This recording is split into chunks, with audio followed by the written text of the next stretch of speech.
여러분 안녕하세요. 모두 동산의 동산지기 모모동 심원장입니다. 자, 오늘도 우리 요양보호사 모의고사 필기 문제풀이 복습하기 들어가 보도록 할게요. 문제, 정답 빠르게 지나가니까 집중해서 보시기 바랍니다.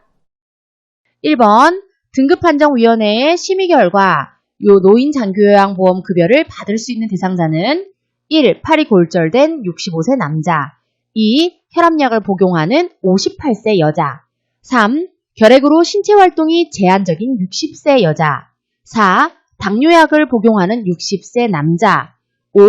혈관성 치매를 진단받은 40세 남자. 자, 정답은요? 네, 정답은 5번 알츠하이머 치매 진단을 받은 40대 남자입니다. 자, 우리가 제일 중요한 거는 선생님들 3가지 있다고 말씀드렸죠. 이분이 나이가 65세 이상인가? 혹시 65세 이상이 안 됐다면 이분이 노인성 질환자인가? 그리고 노인성 질환자이면서도 일상생활이 불가능할 정도로 질환을 앓고 계신가? 이런 부분들을 다 판단해서 등급을 1등급에서 5등급 추가적으로 인지 등급까지 받는다고 말씀드렸어요. 2번 넘어갈게요.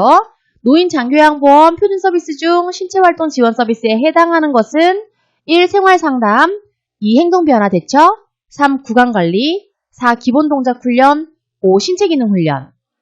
정답은요? 네, 신체활동 지원에 해당하는 것은 구강관리입니다. 생활상담이라든지 행동변화 대처라든지 기본동작훈련이라든지 신체기능훈련은요. 이러한 훈련은 기능회복훈련으로 실질적으로 우리가 진행하진 않잖아요. 그렇죠?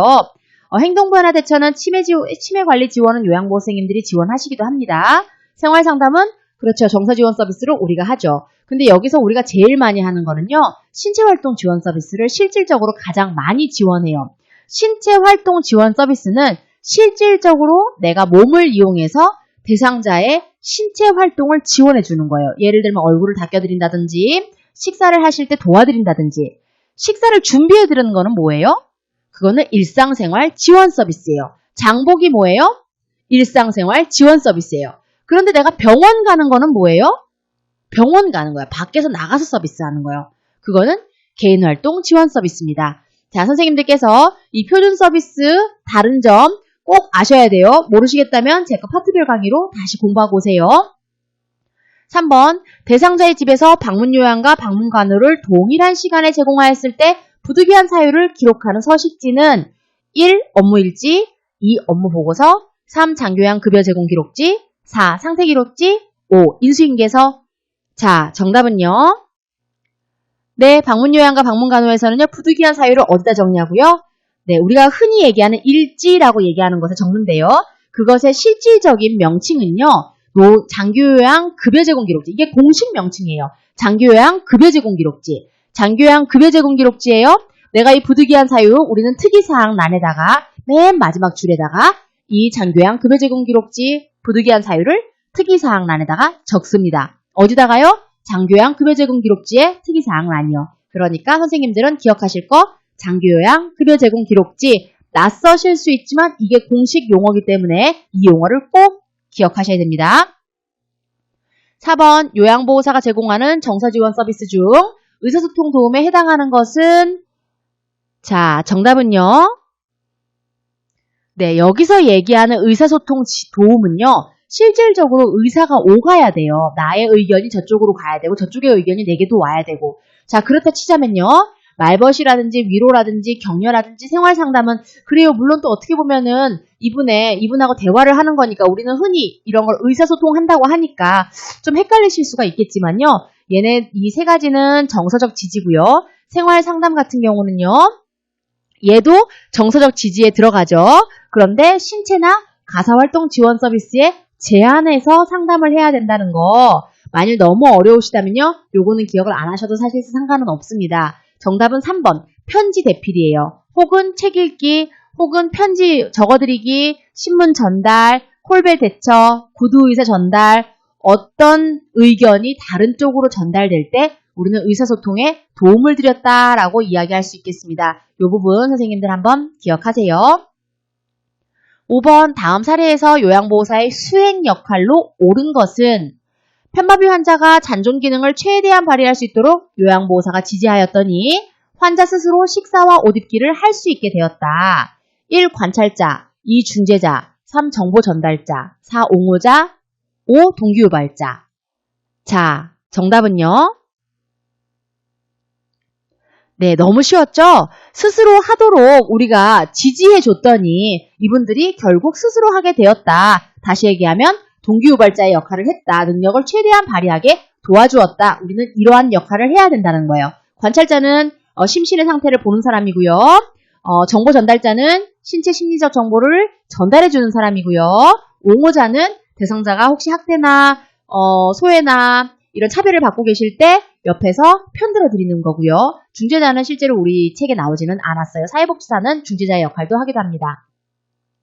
자, 6번. 방문요양 서비스를 제공하는 요양보호사의 윤리적 태도로 옳은 것은 1. 요양보호사의 편의를 위해 일회용품을 사용한다. 2. 서비스 우선순위를 요양보호사가 주관적으로 결정한다. 3. 대상자의 욕구보다 요양보호사의 편의를 중시한다. 4. 대상자가 없어도 방에 들어가서 요양보호사의 할 일을 하고 나온다. 5. 대상자의 권리를 지켜주고 존중한다. 자, 정답은요? 네, 정답은 5번 대상자의 권리를 지켜주고 존중한다. 너무나 맞는 말이겠죠? 우리의 윤리적 태도를 얘기할 때 대상자의 권리, 자기 결정권 이 얘기 꼭 나와요. 어떤 거요? 대상자의 권리, 자기 결정권, 요양보호사 편의 중시하면 안 되겠죠? 그렇죠? 일회용품 사용하지 말라고 매번 얘기합니다. 요양보호사 주관적인 결정, 편의 중시 비슷한 말이죠. 그렇죠? 대상자가 없이도 방에 들어가서 요양보호사 할 일 하면 안 된다? 당연히 안 되는 거죠. 그렇죠? 다음 방문일을 메모해두고 그 자리를 나오셔야 됩니다. 자, 7번 들어갈게요. 자, 7번. 대상자로부터 본인 부담금 면제를 강요받은 경우 대처 방안으로 옳은 것은 1. 형편이 어려우면 요양보호사가 대신 납부한다. 2. 별도의 서비스를 추가로 제공한다. 3. 본인 부담금을 면제받을 수 있는 다른 기관을 소개해준다. 4. 불법 위반을 설명하고 안 된다고 말한다. 5. 수수료를 받고 면제받을 수 있도록 해준다. 자, 정답은요? 네, 정답은 불법 위반 설명하고 신고하면 신고 포상금이 있다고 설명해주고 안 된다고 말한다가 정답이에요. 대신 납부한다거나 추가로 제공한다던가 다른 기관을 소개한다던가 수수료를 받고 면제해준다든지 이러한 행위는 하시면 절대 안 됩니다. 8번 다음 설명에서 시설생활노인에게 보장되는 권리로 옳은 것은 자립생활 능력 향상을 위한 프로그램을 제공한다. 상담을 통한 개별화된 서비스를 이행한다. 1. 질 높은 서비스를 받을 권리. 2. 사생활 및 비밀 보장에 대한 권리. 3. 정보 접근과 자기결정권 행사의 권리. 4. 신체적 제한을 받지 않을 권리. 5. 불평의 표현과 해결을 요구할 권리. 정답은요? 자, 제가 페타벨 강의에서도 굉장히 강조했던 거예요. 시설생활노인의 권리 나온다 그랬고 그 세부적인 내용이 나오는데요. 상담을 통한 개별화된 서비스, 이 개별화된 서비스 나오면 뭐예요? 질 높은 서비스, 대상자를 한 명 한 명 이 다 존중받아야 될 대상자들이다 라고 보는 거예요. 그러니까 이분들이 어떤 서비스를 받아야 되겠어요? 질 높은 서비스를 받으셔야겠죠. 그러니까 이 부분 기억하시고요.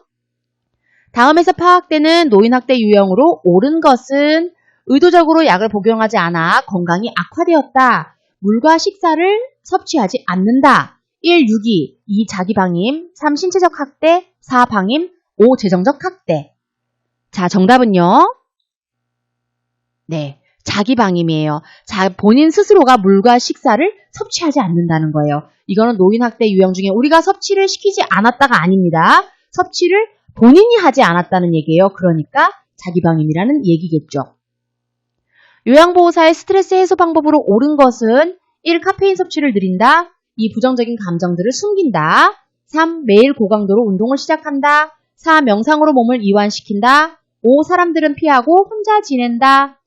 자, 정답은요? 네, 명상으로 몸을 이완시킨다. 스트레스 해소 방법으로요. 명상이 굉장히 좋다고 하니까요. 선생님들도 혹시 스트레스 받으신 거 있으시면은 우리 시험 전에 스트레스 받으시잖아요. 시간을 내셔가지고 명상해 보시는 것도 권해드릴게요.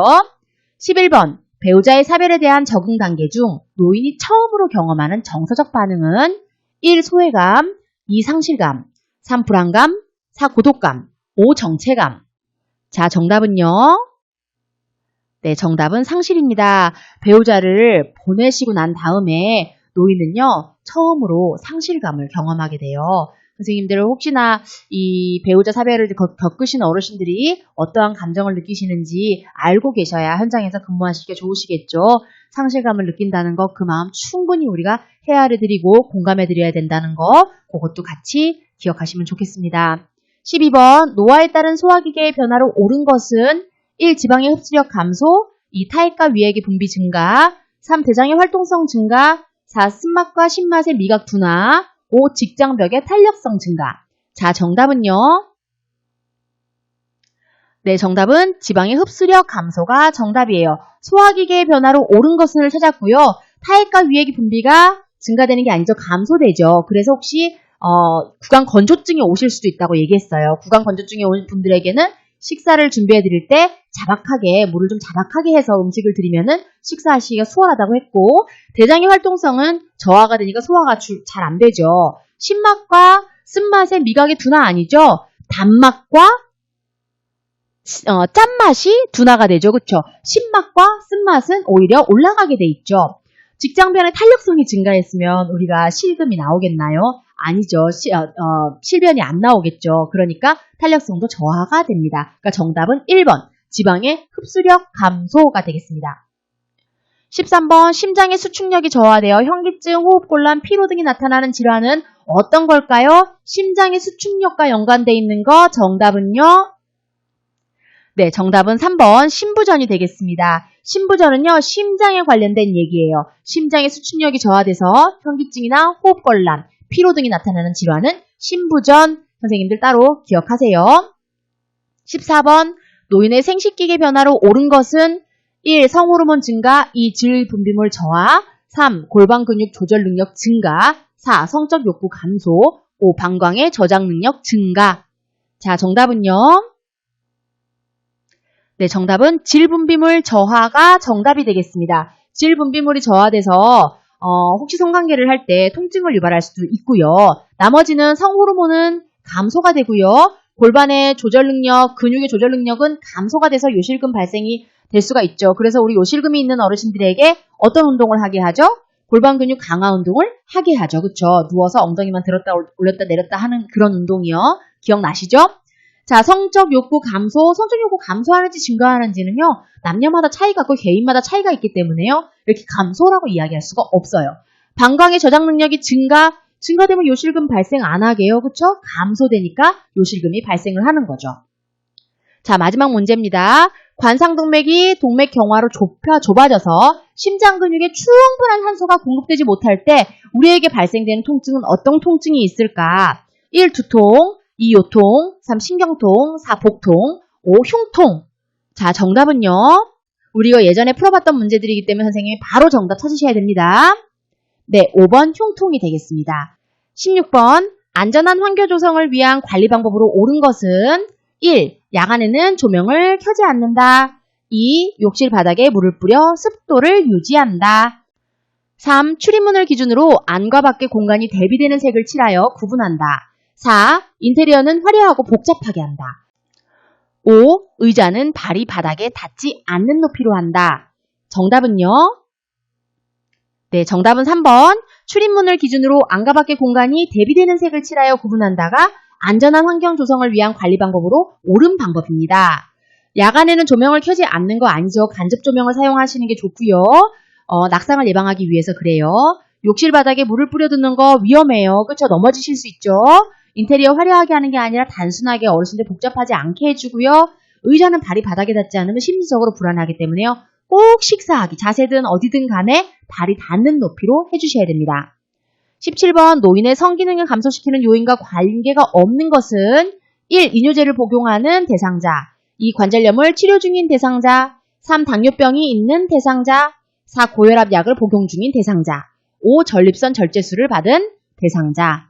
자, 성기능을 감소시키는 요인과 관계가 없는 대상자는 누구일까요? 정답은 5번입니다. 전립선 절제술은요, 이 성기능의 감소 요인과 상관이 없어요. 이뇨제라든지 당뇨병이 있다든지 관절염 치료 중이라든지 이 염증 치료제예요.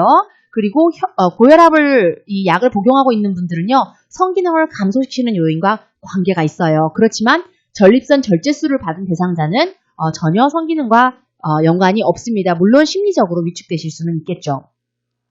18번 노인 대상자에게 권장되는 예방접종에 대한 설명으로 옳은 것은 1. 폐렴구균 연 1회, 파상풍 5년마다 1회, 결핵 10년마다 1회, 인플루엔자 연마다 1회, 대상포진 10년마다 1회.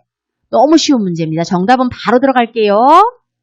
4번 노인의 예방접종 중에 옳은 것은 인플루엔자를 매년 1회 하셔야 된다라고 하는 거. 나머지 폐렴구균은요, 연 1회가 아니라 65세 이상 1회, 파상풍은 5년마다 1회가 아니라 10년마다 1회, 결핵은 10년마다 1회가 아니라 65세 이상 1회, 대상포진은 10년마다 1회가 아니라 65세 이상 1회. 이렇게 해서 조금씩 다르다는 거 선생님들 기억하세요. 제일 많이 시험에 나오는 게요. 이 파상풍 10년마다 1회, 그리고 인플루엔자 1년마다 1회. 이렇게 나와요.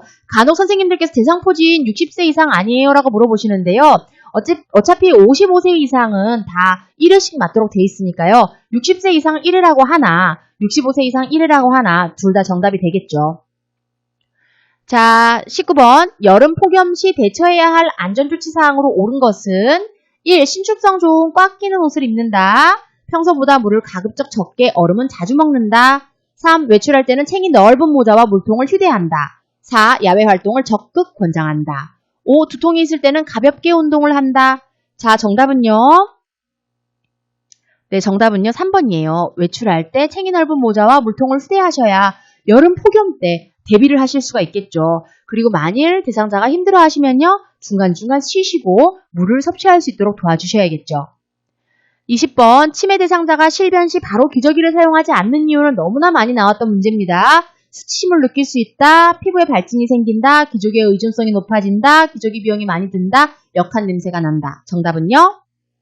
기저귀의 의존성이 높아질 수 있고요, 상태가 더욱 악화될 수 있기 때문에요, 실변한다고 바로 기저귀를 사용하지 않습니다.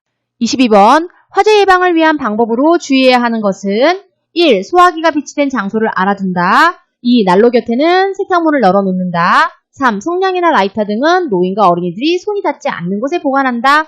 4. 하나의 콘센트에 여러 개의 플러그를 꽂지 않는다. 5. 음식을 조리하는 중에는 가급적 주방을 떠나지 않는다. 자, 정답은요? 화재 예방을 위한 방법으로 주의해야 되는 거예요. 당연히 난로 곁에 세탁물 널어놓지 않죠. 위험할 수 있어요. 소화기 비치된 장소 알아두는 거 중요하고요. 성냥이나 라이터는 손이 닿지 않는 곳에 둬야 되고요. 4. 하나의 콘센트에 여러 개의 플러그를 꽂지 않는다. 맞죠? 음식을 조리하는 중에 가급적 주방을 떠나지 않는다. 역시 맞습니다. 정답이한 것은, 주의해야 하는 것은 난로 곁에 세탁물을 널어놓는다가 틀린 말이니까 이게 정답인 거예요. 얘는 틀린 걸 찾는 거니까요. 널어두시면 안 되는 거예요. 23번, 다음 중 노인 장교양급여로 대여할 수 있는 복지용구는 1. 지팡이, 2. 안전손잡이, 3. 욕창 예방방석, 4. 간이병기, 5. 수동 휠체어. 정답은요? 네, 우리가 대여할 수 있는 아이는 수동 휠체어, 그 외에도 수동 침대, 자동 침대, 그쵸? 그리고 또 대여도 할 수 있고 구매도 할 수 있는 거는 욕창 예방 매트리스가 있죠. 그런 거 추가적으로 기억하시고요. 지팡이도, 안전손잡이도, 욕창 예방 방석도, 간이병기도 모두 다 구매하실 수가 있는데요. 안전손잡이나 간이병기나 미끄럼 방지 매트는요, 매년 구매가 가능하시고요. 지팡이는 2년, 욕창 예방 방석은 3년 내구연한이 있습니다. 24번, 거동이 불편한 대상자의 안전을 위해 적절한 목욕 의자는 1. 팔걸이가 없는 의자, 2. 앉은 자리가 미끄럽지 않은 의자, 3. 두 발이 바닥에 닿지 않는 높이의 의자, 4. 등받이가 낮은 의자, 5. 구멍이나 흠이 없는 의자. 정답은요? 적절한 목욕 의자를 찾는 거고요. 당연히 앉은 자리가 미끄러우면 안 되겠죠. 미끄러워버리면 어르신 앉혀놓고 바로 미끄러지면 낙상이 되잖아요. 그렇죠? 미끄럽지 않는 의자가 맞고요. 팔걸이가 있어야 되고 등받이가 높고 두 발이 당연히 바닥에 닿아야 안정되게 목욕시킬 수가 있고요. 구멍이나 흠이 있어야 어르신을 위해서 우리가 물을 돌돌돌 흘렸을 때 물이 아래로 빠질 수가 있겠죠. 25번, 당뇨병이 있는 대상자의 식생활을 돕기 위해서 옳은 것은 1. 지방이 많은 육류를 섭취한다. 2. 설탕, 꿀 등을 함유한 식품을 섭취한다. 3. 국찌개 등의 국물을 섭취한다. 4. 흰밥보다는 잡곡밥을 섭취한다. 5. 식사량을 늘린다. 자, 당뇨병 있는 환자의 식생활 돕기로 옳은 정답은 4번입니다. 당뇨병 있는 환자는 흰밥보다 잡곡밥을 섭취할 수 있도록 도와드려야 됩니다. 26번 만성신부전증 대상자에게 식사를 제공할 때 올바른 식이요법은 인 섭취 증가, 나트륨 섭취 증가, 충분한 칼로리 섭취, 4. 칼륨 섭취 증가, 5. 다량의 수분 섭취. 자, 정답은요. 네, 만성신부전 대상자에게 식사를 제공할 때는요. 충분한 칼로리를 섭취할 수 있도록 도와주셔야 되고요. 인 같은 경우는 칼슘을 배출하니까 안 되고 나트륨도 제한하셔야 되고요. 칼륨 섭취 증가도 제한하셔야 되고요. 증가가 아니죠. 그쵸? 다량의 수분을 이 신장의 역할이 어려운 아이예요. 그러니까요. 수분량을 조절해야 될 필요가 있습니다. 27번 대상자의 일상 업무를 대행하기 전 확인해야 할 사항으로 옳은 것은 1. 경제적 능력 상태를 확인한다. 2. 해당 업무의 대행이 가능한지 확인한다. 3. 가족이 추가로 요구한 사항이 있는지 확인한다. 4. 함께할 동료가 있는지 확인한다. 5. 적절한 서비스 대상인지 확인한다. 자, 정답은요. 대상자의 일상 업무를 대행하기 전 우리가 확인해야 될 거는요. 내가 그 일상 업무를 할 수 있는 일인지 아닌지를 확인하는 거예요. 무작정 대상자가 해달라고 해서 내가 할 수 없는 일을 하겠다고 하고 나오시면 안 된다는 거죠. 대행하기 전에 우리는 그 일이 내가 대행할 수 있는지를 확인하는 게 중요하게 되겠습니다. 28번 대상자의 안전하고 쾌적한 실내 환경을 조성하는 방법으로 옳은 것은 1. 출입구의 문턱을 낮춘다. 2. 전체 난방보다는 국소 난방이 좋다. 3. 환기 시에는 바람이 대상자에게 직접 닿도록 한다. 4. 커튼을 직사광선에 조절한다. 5. 화장실 안을 볼 수 있도록 유리문을 설치한다. 자, 정답은요. 네, 커튼으로요. 직사광선을 조절해 주는 게 좋아요. 커튼이 여러 가지 역할을 하죠. 직사광선 조절할 수 있지만은 채광도 조절할 수 있고요. 온도도 조절할 수 있고요. 여러 가지 역할을 하죠. 그러니까 대상자의 쾌적하고 안전한 실내 환경을 조성하는 옳은 방법은 커튼으로 조절을 한다가 정답이 되겠죠. 문턱은 낮추는 게 아니라 가급적 없애면 좋고요. 국소 난방 안 좋죠. 전체 난방이 좋죠. 대상자에게 환기할 때 바람이 직접 오는 거 좋다 그랬나요? 아니에요. 간접 바람이 좋습니다. 직접 바람은 좋지 않아요. 화장실 안을 볼 수 있도록 유리문을 설치한다. 유리문은 항상 위험할 수 있고 깨지기 좋으니까요. 화장실에는 플라스틱 깨지지 않는 것들을 설치하는 게 좋겠죠. 29번 처음으로 시설에 입소한 시각장애 대상자에게 설명하는 방법으로 옳은 것은 1. 사물의 위치를 시계 방향으로 설명한다. 2. 대상자와 눈이 마주쳤을 때 대화를 시도한다. 3. 대상자가 먼저 말을 건네고 악수할 때까지 기다린다. 4. 요양보호사를 중심으로 오른쪽 왼쪽을 설명한다. 5. 여기, 이쪽 등으로 정확히 방향을 제시해준다. 자, 처음 입소한 시각장애 대상자에게 설명하는 설명으로 옳은 것은 1번 사물의 위치를 시계 방향으로 설명해야 대상자가 알아듣기가 수월해요. 이 처음 입소한 시각장애에게 이쪽 저쪽 얘기를 백날 해본들, 이분에게 지시대명사를 써본들, 이분이 볼 수 있어야 말이죠. 그러니까 아니죠. 그리고 요양보호사를 중심으로 얘기하는 게 아니에요. 대상자를 중심으로 이야기하는 거고요. 대상자가 먼저 말을 건네고 악수, 언제 요양보호사가 어디 서 있는 줄 알고 시각 대상자가 우리한테 먼저 얘기를 하겠어요. 요양보호 선생님께서 먼저 얘기를 해주시는 거고요. 대상자와 눈이 마주쳤을 때 대화를 시도하는 거, 눈이 어떻게 마주쳐요? 그렇죠? 이 방법은 난청 대상자에게 해당하는 거겠죠. 30번 문제, 알아듣기는 해도 말로 표현이 어려운 대상자와 의사소통하는 방법은 1. 귀에 대고 천천히 또박또박 말한다. 2. 그림판 문자판을 이용하여 표현하게 한다. 3. 환경적 자극을 최대한 줄인다. 4. 몸짓, 얼굴 표정 등으로 이야기를 전달한다. 4. 날짜, 달력, 시계 등을 자주 인지시킨다. 자, 정답은요. 알아듣기는 해도 말로 표현이 어려운 대상자래요. 알아는 들으시는 거죠. 어떤 분이기 때문에요? 이분은 언어장애를 가진 분이기 때문이에요. 알아는 듣습니다. 그쵸? 그러니까 언어장애를 가지신 분들은 우리가 어떤 대화법을 쓴다 그랬죠? 맞아요. 그림판이나 문자판을 이용해서 표현하게 해준다고 말씀드렸죠.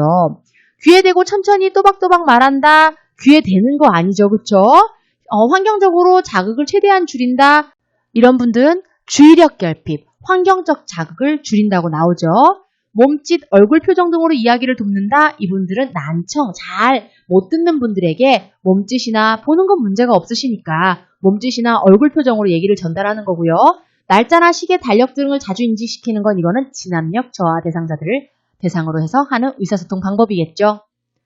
자, 진압력 장애 또 나오네요. 진압력 장애가 있는 대상자와 의사소통하는 방법으로 옳은 것은 낮 동안 새로운 정보를 인식시킨다. 대상자를 일관성 없이 대한다. 모든 물품을 색상으로 구분시킨다. 대상자의 이름과 존칭을 함께 사용한다. 마지막으로 사람, 시간, 장소를 자주 바꾼다. 어떤 게 진압력 대상자가 있는 대상자와 의사소통하는 방법일까요? 정답은요. 진압력뿐만이 아니라요. 대상자 모두에게는요. 그분들의 이름과 존칭을 함께 사용하는 거예요. 심땡땡 어르신, 김요양 어르신 이런 식으로 해서요. 이름과 존칭을 함께 사용하는 거는 비단 진압력 장애 대상자뿐만이 아니라 모두에게 포함되는 거고요. 진압력 장애와 연결해서 왜 얘네들이 틀렸나 볼게요. 낮 동안 새로운 정보를 인식시키는 게 아니라요. 계속 기본적인 정보 외에 계속 잊으시니까 시간, 사람, 장소 다 잊으시니까 기본적인 정보를 계속 자주 드리는 거예요. 대상자를 일관성 없게 대하면 대상자가 가뜩이나 지금 매일매일 일을 정확하게 기억 못 하시는데 일관성이 없어서 되겠습니까? 안 되죠. 일관성을 있게 모든 물품을 색상으로 구분시킨다. 색상으로 구분시키기보다는 이름표를 붙이고 문서화시키는 게 정답입니다. 사람, 시간, 장소를 자주 바꾸면 당연히 안 되겠죠. 기존에도 기억이 어려우신데 자주 바꿔버리면 더 어렵겠죠. 자, 32번. 요양보호사가 근무 중 대상자와 관련하여 상황이 급하거나 사안이 가벼울 때 적절한 업무 보고는 1. 구두보고, 2. 정산만 보고, 3. 월간 보고, 4. 서면 보고, 5. 주간 보고. 자, 정답은요? 네, 정답은 구두보고입니다.